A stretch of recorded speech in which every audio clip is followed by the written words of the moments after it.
So still on this interesting topic of analytic pragmatism,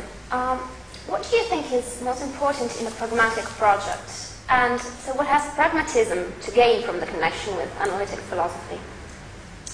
Well, pragmatism always was a view about us as knowing creatures, as understanding creatures. It was always a naturalistic view. I think of it as part of the Second Enlightenment, where the First Enlightenment had been a naturalist and empiricist in a way that was informed, very much informed by the scientific achievements of its day, primarily Newtonian physics. Pragmatism was shared with the original Enlightenment a view about the centrality of reason in human life, but an attempt to understand that in the context, in the intellectual context, provided by the deliverances of the latest, most sophisticated sciences. But the sciences of the 19th century that they were responding to were very different from mathematized Newtonian physics. Darwin, of course, was huge, but so were statistical and social sciences, which rose at that time. Something like a master idea of classical American pragmatism was that the same processes that produced order out of disorder in evolution were also in play in ordinary learning processes in individuals, that the selection of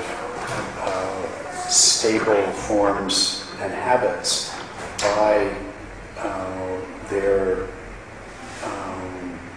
the extent to which they provided a solution to real-world problems was common to both. And one of their master ideas was to try and understand all sorts of intelligence, from the animal to the most sophisticated scientific, on that model. It has always seemed to me that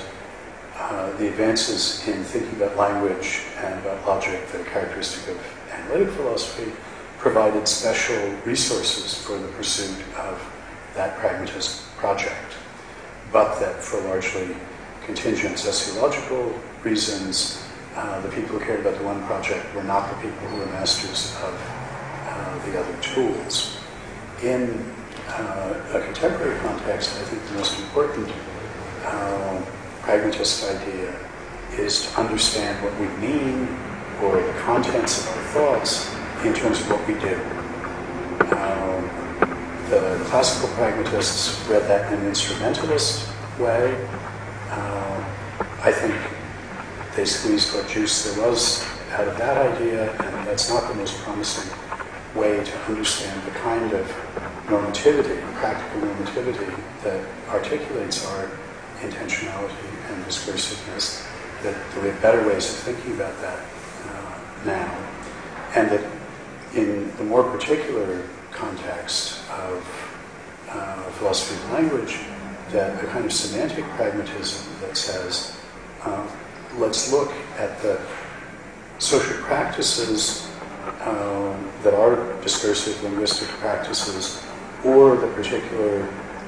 abilities that individuals exercise, and try and see in a broadly functionalist spirit how those can confer propositional content, conceptual content on the doings that play a suitable role in them. And the hope is, in that way, to be able to synthesize the two fundamental traditions in thought about language that were characteristic of the whole 20th century. One that we might identify with Frege, with Russell, with Carnap and Tarski, and closer to our own time with Quine and David Lewis, that is looking at languages from a formal mathematical point of view, looking at artificial languages, thinking about how, if one associates semantic interpretance with simple bits of the language, one can then generate a systematic way of the association of semantic interpretance with a whole range of complex expressions. And on the other hand, the other tradition that is a more anthropological tradition looks at language and discursive practices as features of and episodes in the natural history of a certain kind of organism, us. That's much more the way the classical pragmatists thought about it, but Wittgenstein is another avatar of that. And those two ways of thinking about language were developed and pursued largely in independence of one another, but clearly have things to say to one another. The great weakness, as it seems to me, of the anthropological tradition is that it makes nothing of the mathematical grip that we've finally gotten on meanings through the model theoretic logistical tradition. And the great failing, it seems to me, of that logistical tradition is that it's had very little to say, and what it has had to say has not been philosophically sophisticated or promising, about what it is in virtue of which we associate the semantic interpretance with the primitives, the things that are the input to that process of recursive generation. So clearly, the time has come to bring these traditions into dialogue with one another, and analytic pragmatism, as I'm pursuing it, is one way